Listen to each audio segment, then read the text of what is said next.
I don't know if you guys have picked up on it, but I'm kind of overlapping some different series kind of all together here just to kind of break things up a little bit. And I've been preaching through the Psalms, and I have a number of those left, and I've started another series.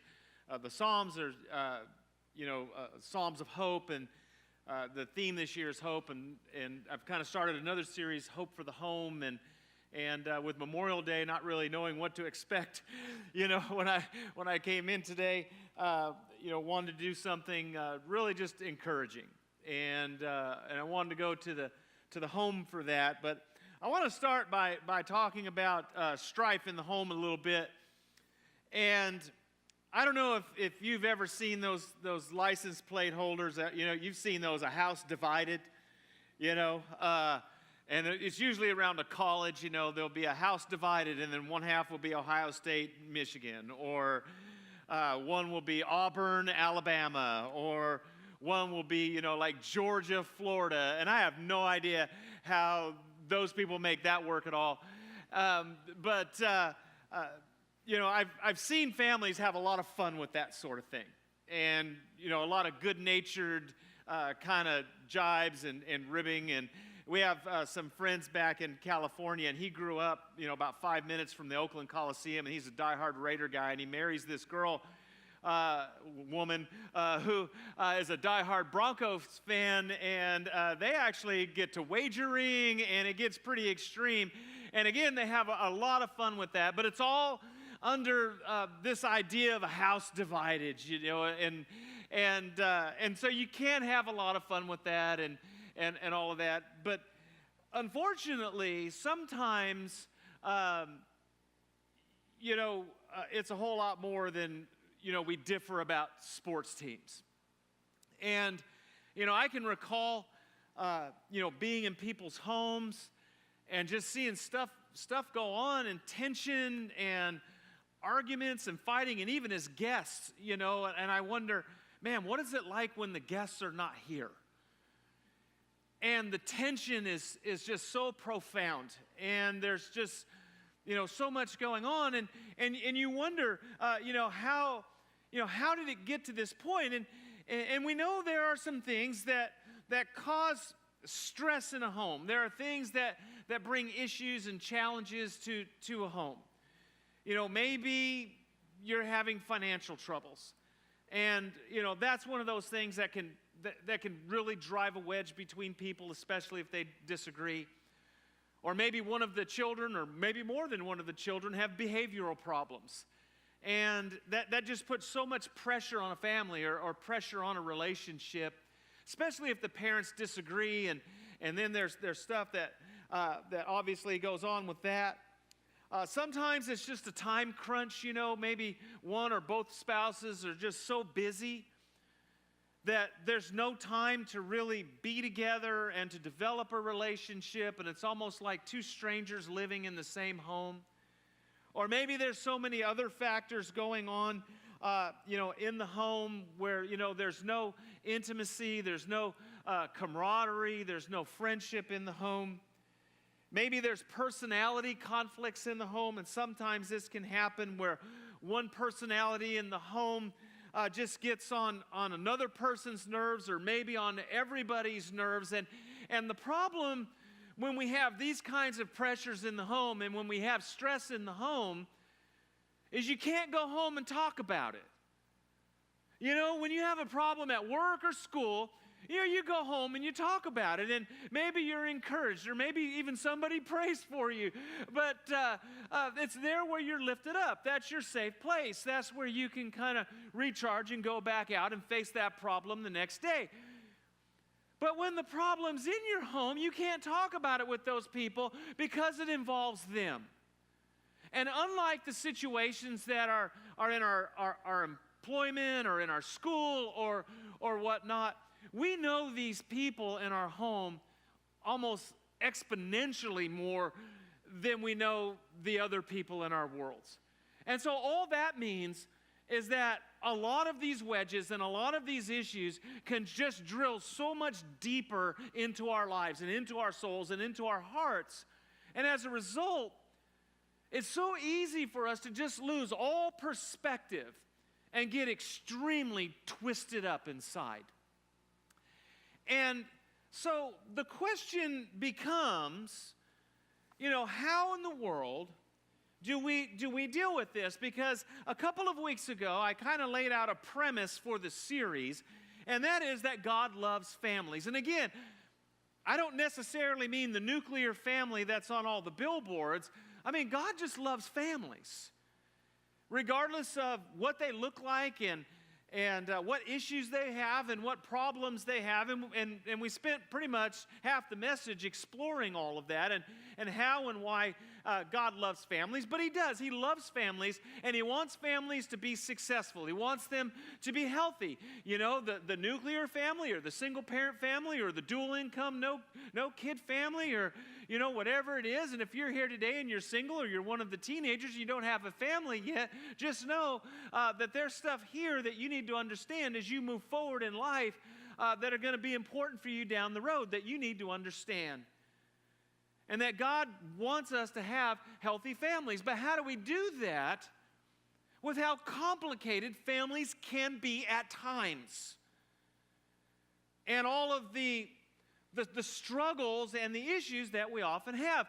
And I personally believe that Abraham and Sarah are wonderful examples of how to find blessing in your family, how to find health in your family amidst some major issues and major complications and problems. And I want to begin by reading Genesis chapter 12, verses 1 through 5. And this is the call of Abraham. As he helps establish the nation of Israel here at this point, although it wasn't known by that name at this time. But it reads like this. The Lord said to Abram, this is before he was even Abraham, he's Abram. The Lord said to Abram, leave your country, your people, and your father's household, and go to the land that I will show you. I will make you into a great nation, and I will bless you. I will make your name great, and you will be a blessing. I will bless those who bless you, and whoever curses you, I will curse. And all peoples on earth will be blessed through you. So Abram left as the Lord had told him, and Lot went with him. Abram was 75 years old when he set out from Haran. He took his wife Sarah, his nephew Lot, all the possessions they had accumulated, and all the people they had acquired in Haran, and they set out for the land of Canaan, and they arrived there. Now, there are some developing situations in Abram's life that are going to put pressures on a household, that are going to create serious complications in just about anybody's relationship. There's some big-time stuff going on. Psychologists tell us that there are like major stressors, like 1 out of 10. And there are some real 10s out there. And moving is a 10, right? Moving across country is a 10. Having children is a 10. And there are some other things going on that we will also see that are kind of 10s. And so what's happening with Abram here is God is layering some 10s in his life. For starters, God tells Abram to pack up everything he has and move 500 miles away to a place he's never been, to a place he's never seen. And Abram lives in the desert. And it's not easy traveling through the desert. And it would be one thing if, it was modern day and he had moving vans and stuff like that, but, he has pack animals. And God had blessed Abram up to this point in his life. And as you saw and as we read, he had possessions. Like Abram had stuff, and he had a lot of people. And so imagine trying to have to move your entire household on donkeys or on camels, and then take it 500 miles away. And the other part of this is he's going where he does not know. He's never been there. So he doesn't know where the watering holes are. Again, it's the desert. This is important. He doesn't necessarily know where all of the shelters are and all of the places where it's good to kind of hole up for a while and rest. And most importantly, he doesn't know the people who live in these lands. Because back then, everything was tribal, and everyone was extremely territorial. And so if a clan as large as Abram starts kind of pushing through your territory, where you're going to go out and you're going to defend your territory. And he doesn't know how hospitable any of these people are. And his greatest concern as he traveled from Haran to the place that God was giving him was conflict as he passed through all of these different people's territories. And so I can just hear Sarah now. Like, Abram, God told you what? Like, Abram, do you know how old we are? Do you know how far that is? Do you know how grueling it is to cross the desert? Logistically, how are we going to pull all of this off? Besides, Abram, I've lived in Haran my entire life. These are all my friends. This is the well that I go to. This is my garden. This is my home. These are my family. You're asking me to pack up everything and leave them forever and never see them again. Abraham, are you absolutely crazy? So that's stressor number one. Stressor number two is that Abram and Sarah, and I'm just going to start calling them Abraham, because I get confused, But Abraham and Sarah were very old, way past childbearing years, and they didn't have any children. And they wanted children, and so this gave them feelings of emptiness and being incomplete and unfulfilled. There's a very real sense of just unfulfilled dreams and disappointment. And this had to put pressure on the relationship. Like, what's wrong with us? Why haven't we been blessed with children? Why hasn't God done this sort of, this thing for us? Because back in those days especially, children were viewed as a blessing from the Lord. And so they're thinking, why hasn't God blessed us? What's wrong with us? There's this real sense of inferiority. Well, then God comes along while they're very old, way later in life, way past when this sort of thing would normally happen. And he says, guess what? You're going to have children. In fact, we're going to make your descendants, or I'm going to make your descendants as numerous as the stars of the sky. And that meant that they were going to have at least one son, the way they thought back then. And just imagine how that would turn their world upside down. I mean, when we have children when we're young, and those of us who've been through it, we know it turns your world upside down. By the time they had little Isaac, Abram was almost 100, and Sarah was in her late 80s. Imagine being told that you're expecting, ladies, when you're 80, or in your late 80s, or even guys, you managed to live to 100 years old, and now, you're going to be a father. The question is, how does that work on so many levels? Like just Sarah physically bearing a child, logistically, how is God going to make that happen? And they had to worry about that. They had to stress about that. And then, once, Isaac was born, how are they going to keep up with this little guy? I mean, they're old and children are all over the place. And then, what are they going to say on Parent-Teacher Day? I mean, isn't it just going to kind of look funny, when, little Isaac walks in and these people look like they should be his great-grandparents or great-great-great-grandparents, and here they come, kind of wandering in with little Isaac. And so, this had to put pressure on the relationship. The next 10 that I want to talk about, and psychologists tell us this is a 10 as well, and that is that Abraham made some very boneheaded decisions when it came to his relationship with Sarah. You see, when God told him he was going to be a great nation and basically give him children and his descendants were going to be as numerous as the stars of the sky, it didn't happen right away. And that really played on Abram's faith. And so he began to wonder, is this going to happen, or how is God going to do this? And so Abraham decided that he was going to take matters into his own hands, and he was going to do God a favor. And so he was going to sleep with Hagar, Sarah's handmaiden, And that's how this was going to happen. And so he sleeps with Hagar, and she gives birth to a son, and his name is Ishmael. Now imagine how that makes Sarah feel. You know, does she feel valued? Does she feel special? Does she feel cherished? You know, does she feel like she is worthy? You know, I can't imagine the pressure and the stress that would put on a relationship. And infidelity and, you know, other children out of wedlock and those sorts of things, although it was kind of hatched up with Sarah in mind, but you know that had to crush her and leave her feeling extremely insecure in the relationship, and you know that had to cause some serious problems. But Abram wasn't done.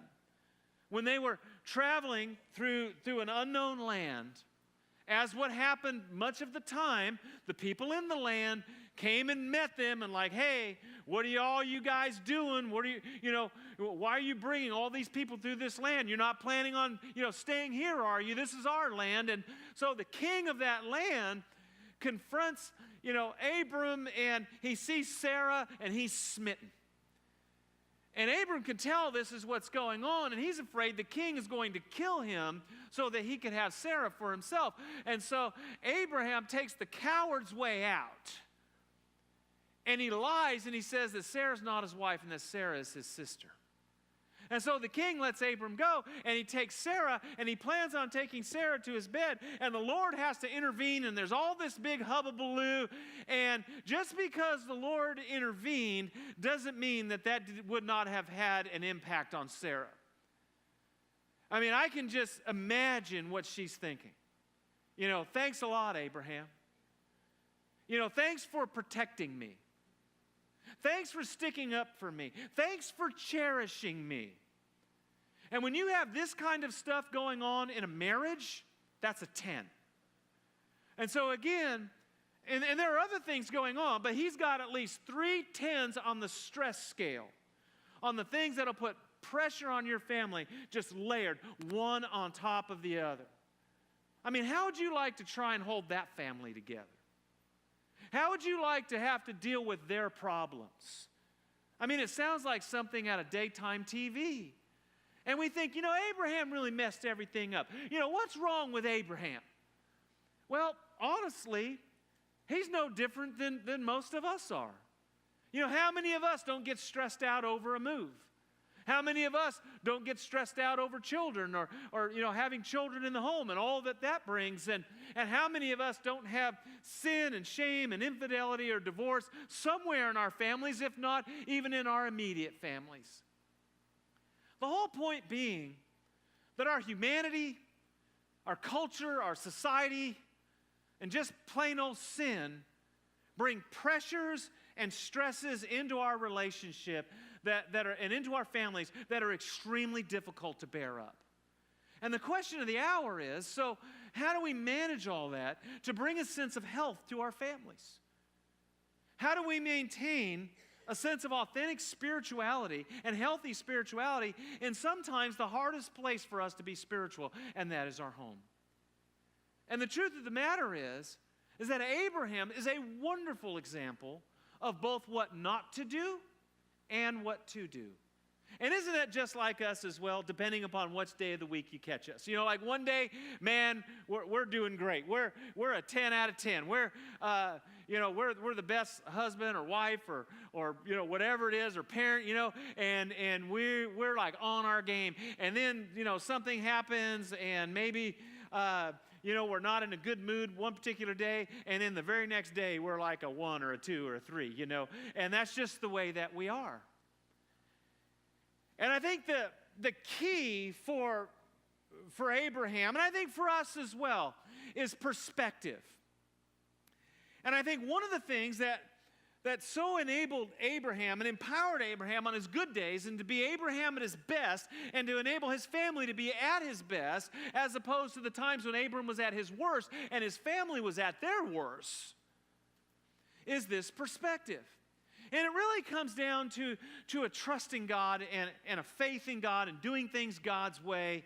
But I want to tweak that a little bit and direct it at families and at our families. And it was when Abram understood that his family was God's. And that everything that he had was a gift from God. And that God intended to bless him through his family. And in doing so, Abraham appreciated that. There was a sense of gratitude. So he appreciated and treasured and served his family because he understood that he was a steward of his family. He understood that there were responsibilities that went along with that for him to be God's man and God's leader for that family. And so understanding that family was a gift and entrusting God with what God had given him enabled Abram to be blessed in at least three very distinct ways that I want to talk about. But before I do that, I do want to say that there were times when Abram lost this perspective. And there were times when he failed to trust God with certain things, like with how Isaac was going to be born or with God protecting him as he traveled through different nations and things like that. He lost perspective. He lost trust in God. And that's when things tended to go south. And that's when he didn't treasure his family. And instead of appreciating and treasuring and serving, sometimes we can ignore our families and use our families and take them for granted. And again, it's a perspective. It's a posture. And if we have a posture that our families are a gift from God and God intends to bless us through our families, we're going to appreciate and treasure and serve our families. But if we lose that perspective, it's so easy for us to descend into a point where we ignore our families and take them for granted, and that's when we begin to lose the blessing. So let's talk about, just very briefly as we conclude, just in the various ways that Abram was blessed. The first way is kind of intuitive, and it's this idea that Abram's family brought him love. It brought tremendous love into his life. And I'm not necessarily talking about the specific love between Abram and Isaac, and I'm sure Isaac loved Abraham and Abraham loved Isaac. And what I'm talking about is something deeper and something larger than that. And that is that through Isaac and through Sarah and through his larger family, Abraham had someone and people in his life that were more important to him than he was, that was more important than himself. And it's kind of like the Grinch. You remember the Grinch? He didn't have that kind of relationship with anybody. There was no one special in his life in that way. Someone that he cared about more than he cared about himself. And his heart was small and shriveled and ugly. But when we have that in our lives, our hearts swell. And it makes us bigger and it makes us better as people. And it leads to a tremendous sense of blessing in our lives. And, I'm not sure Abraham even appreciated how much he loved Isaac until he was faced with losing Isaac. Genesis 22:2, God says, "Take your son whom you love and go to the region of Moriah and sacrifice him there as a burnt offering." And we know the story. Abraham is dying inside as he ascends that mountain. And the question in Abraham's heart is, I love Isaac more than anything in the world, except God. And I'm being asked to choose between God and my son. And as he's going up that mountain, all he can think about is Isaac. And all he can think about is how much Isaac means to him. And how much he loves Isaac. And how at that moment in his life, Isaac represented to him everything that was important in his life. And we know, of course, that God was testing Abraham, and God knew how that was going to turn out. But there were some things that Abraham needed to know. And so when Abraham followed through and he put God first, God provided the sacrifice. And so Isaac's life was never really in trouble. It was never really in danger. This was a testing. This was an exercise for Abraham to understand some things that were very important. And he learned two very important things that day. Number one, that God was the center of his life and the most important thing in his life, and that he could depend on God to provide for him, and that he could trust God. Second, at the prospect of losing Isaac, and I think any parent would feel this way, he realized how much he loved Isaac and just how blessed he was to have Isaac in his life. And I think as a parent, we inherently understand this. Or if you have that person in your life, maybe it's a spouse, maybe it's a child, but that person in your life that you love more than life itself, it's that person you don't have to even think twice about if you were given the choice. Hey, would you give your life for this person? And when you're faced with losing that, there's a panic that is incredible. It's profound. In fact, I remember a time when our oldest daughter, Amanda, was around 4 or 5 years old. And we had a garage sale at our home, and there were a lot of people in and out of the, not necessarily the home, but the garage, on and off the property. And the garage sale had just finished, and we were cleaning up, and we recalled that, hey, we hadn't seen Amanda for a little bit. When's the last time you saw her? Well, I think I saw her about a half an hour ago because the kids were in the house playing. And so we're like, well, we better go check on them and make sure we know where they are. And so we went in, and the other kids were there, but there's no Amanda. Nobody knows where she is. And we begin to look through the house, and of course, I'm starting to get a little panicked, and I'm running through the house, and I'm looking under the beds, and I'm looking in the closets, and there's no Amanda. And so I go outside, and I look around the yard and everything, and there's no Amanda. So at this time, I'm panicked. And of course, as most parents probably would, I'm thinking the worst, and I'm running through the house, and I'm screaming her name, and the panic in my voice was such that Amanda had never heard that before, that frantic. It was a frantic call. And she thought she was in trouble. Well, what had happened was she decided she was going to play a little trick, like little kids will do. And so she crawls under a bed in the home, not even her bed, and she gets behind because we store stuff under the beds. And so she's back behind those things, so even when we check under the bed, we can't see her. So she's, 4 or 5, she's snickering. They're never going to find me. But then when it turns south, when she sensed the emotion ramp up, and she wasn't coming out because she was afraid at that point because she had never experienced that. Well, of course, by that time, I'm running up and down the street, calling her name, looking for her, running through the backyard. And by this time, we are considering the possibility that Amanda may have been abducted. Because we had all these different people in the home, and who knows, one of them could have slipped in the door when we were not looking or something like this. And so, we are an absolute mess because we cannot find our 5-year-old daughter. And so I'm like, Cindy, call 911. And so I loaded up the other kids in the car, and we're going to start driving around in case she just decided to go for a walk, which kids will sometimes do. And as we hit the garage door to go down, and she's on the phone calling 911, as this is happening, Amanda comes running out from under the garage door because she thought we were going to leave her. Guys, the relief of that moment was palpable. It was profound. We were so overjoyed and so relieved that Amanda didn't get in any trouble. Every other problem, every other care in our world just faded into complete insignificance. And the only thing that mattered is that Amanda was safe and that we loved her.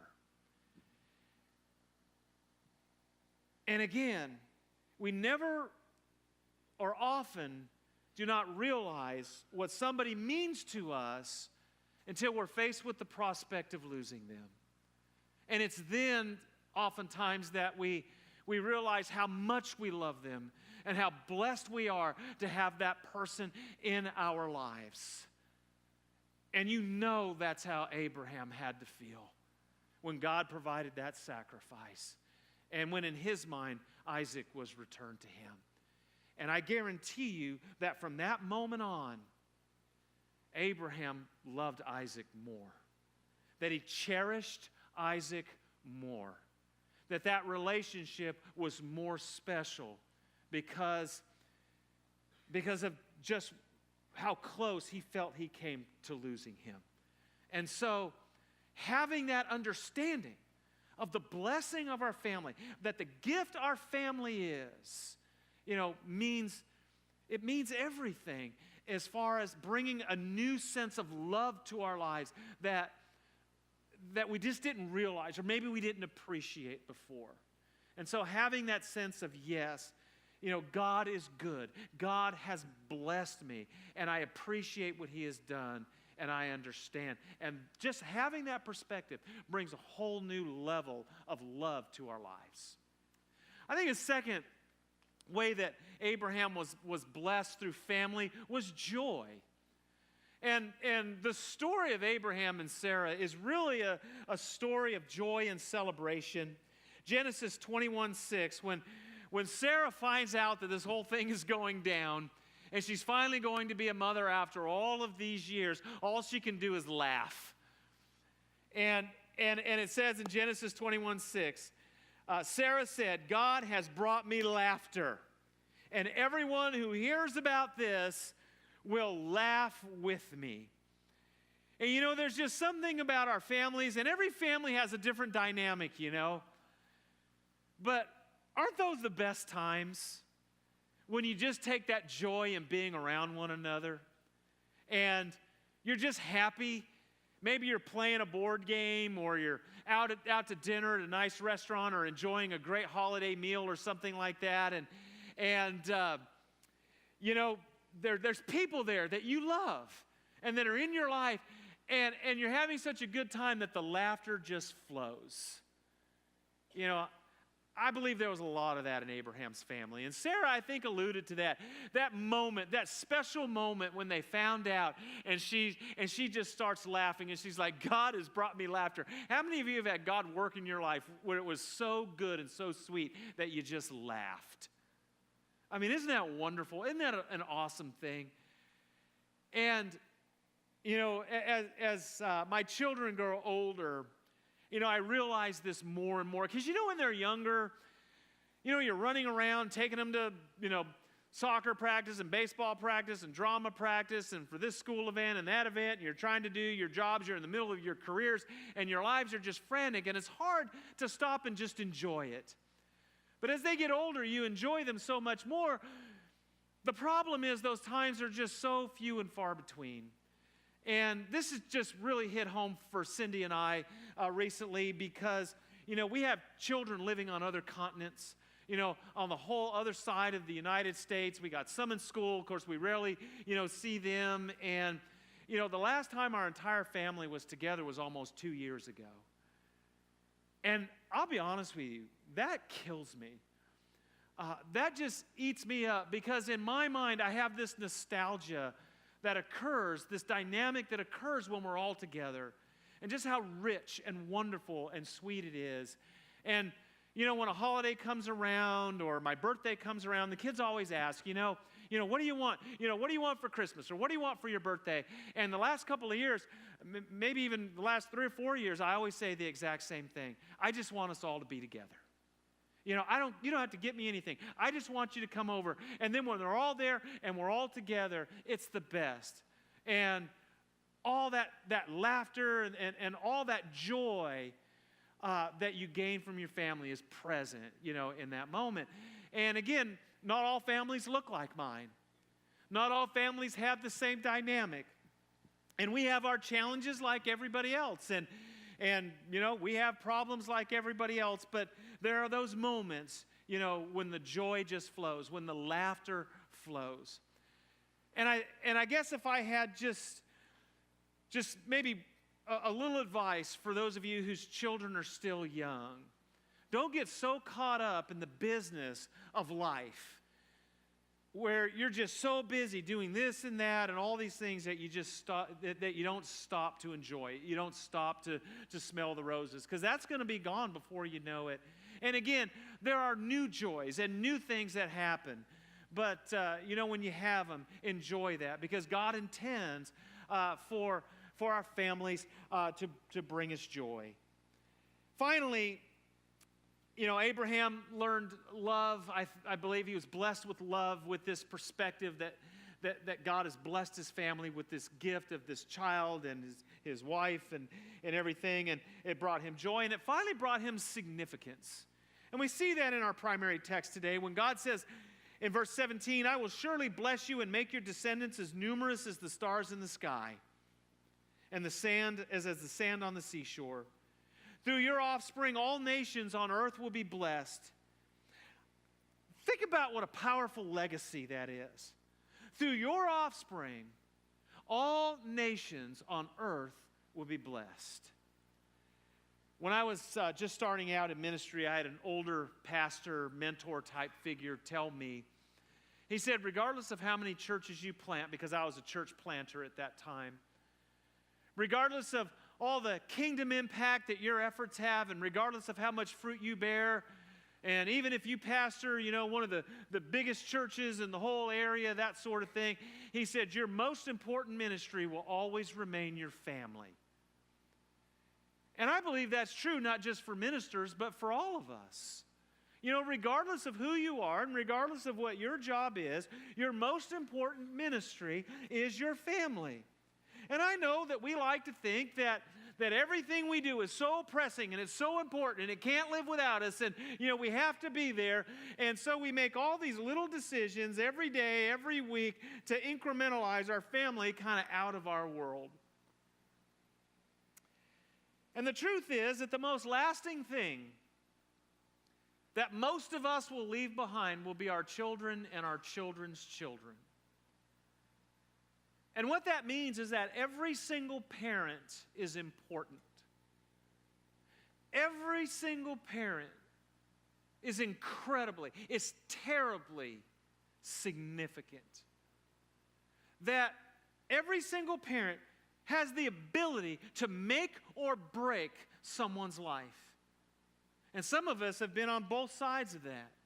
We've seen what a negative impact some parents can have, and hopefully we've seen the positive impact some parents can have. I mean, every single parent has the ability to be the most influential person in someone's life, maybe multiple people's lives. These young children that God has given you and has entrusted to you. And every parent, like Abraham, has the opportunity to change the world through their children. I guess what I'm trying to say is that, again, God loves families. And God wants our families to be blessed. He wants our families to be healthy. He wants our families to be happy. He wants our families to thrive.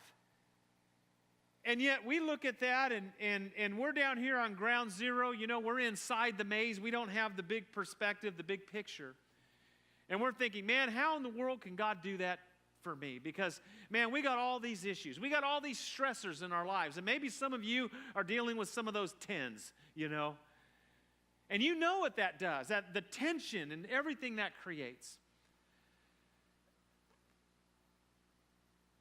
But if we can just remember and gain a little perspective, it can change the whole way that we look at our family and at those relationships that are most precious to us. And again, I understand that not every family looks the same.